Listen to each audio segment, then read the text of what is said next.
How's it going, everyone? Jay here with LMR.com. Today we'll be talking about SVE's latest offering with their GT500 rear brake adapter for all 2005 to 2014 Mustangs.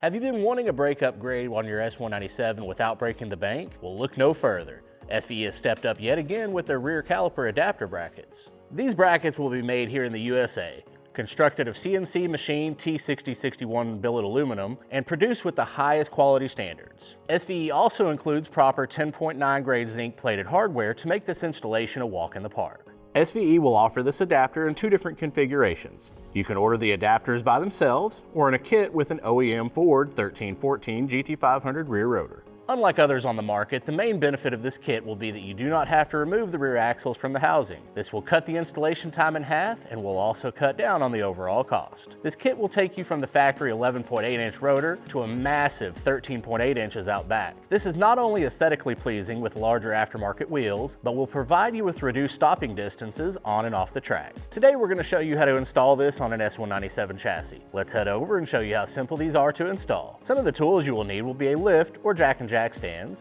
a socket set, a 3/8 and 1/2 inch impact and ratchets, a 1/2 inch torque wrench, blue thread lock, anti-seize, and some general cleaning supplies. For any parts you see in this video, make sure to check out all of the links within the description below. Begin by lifting the vehicle via lift or jack and jack stands. Remove both rear wheels. We will begin with the disassembly of the rear brakes. Remove both of the 13mm bolts holding the caliper to the anchor.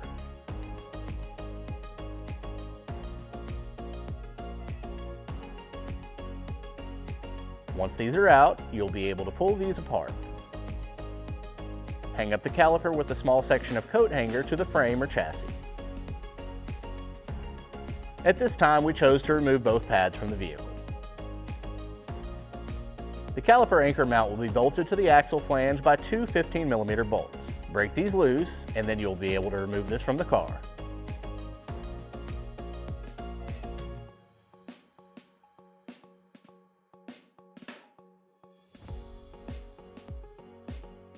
Tap on the back side of the rotor face in a few spots to free this if it is stuck in place. Before going on with your new components, clean all surfaces with brake clean and scrape any mating surfaces with a wire brush. Apply a small dab of blue thread locking compound to the two shorter bolts.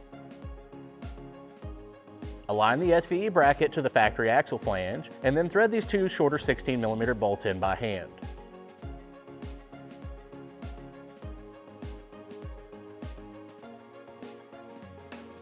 Now you can torque these bolts to 76 pound-feet.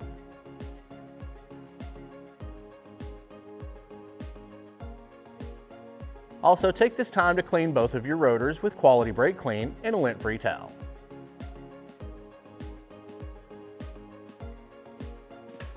Now apply a light coating of anti-seize to the hub face.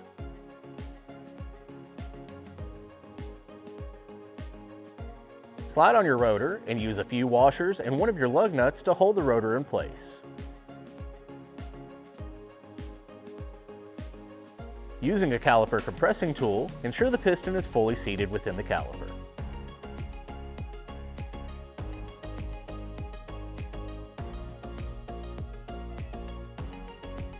Spray down the factory caliper anchor and clean this up before going back on.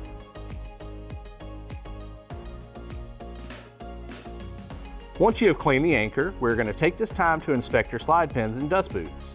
Remove each pin and boot from both sides and clean the old grease from the anchor with brake clean and a rag. You can wrap a rag around a screwdriver to help clean out the hole.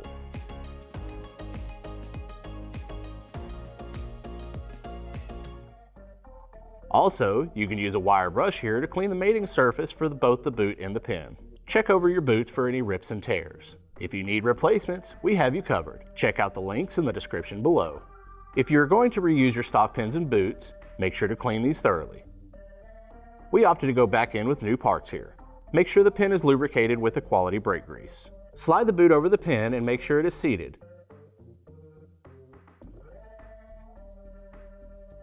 Then slide the pin into the hole and also make sure the boot side is seated to the anchor side as well.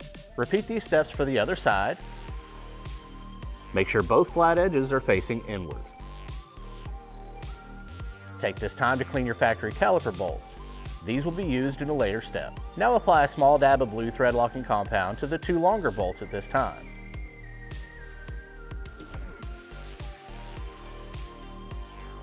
Hold the caliper anchor in place and thread the 2 longer bolts in by hand. Tighten these down to 76 pound-feet.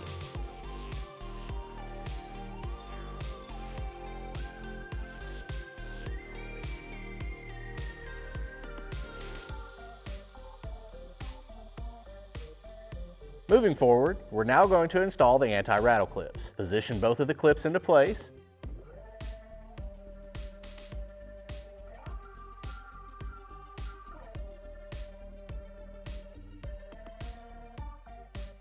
Apply a light film of brake grease on these where the pad will make contact.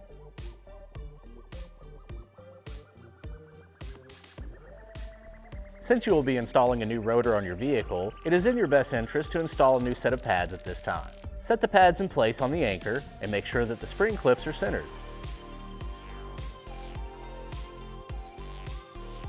Apply a small dab of the blue thread locking compound to the threads on each of the bolts. To install the caliper, align each of the mounting holes while keeping the spring clips centered. Align the flat edges of the slide pin to the caliper ear.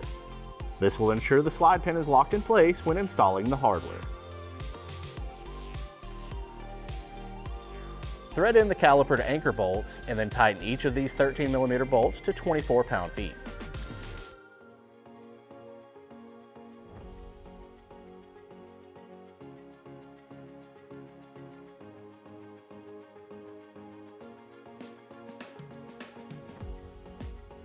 Remove the lug nut and the washers at this time.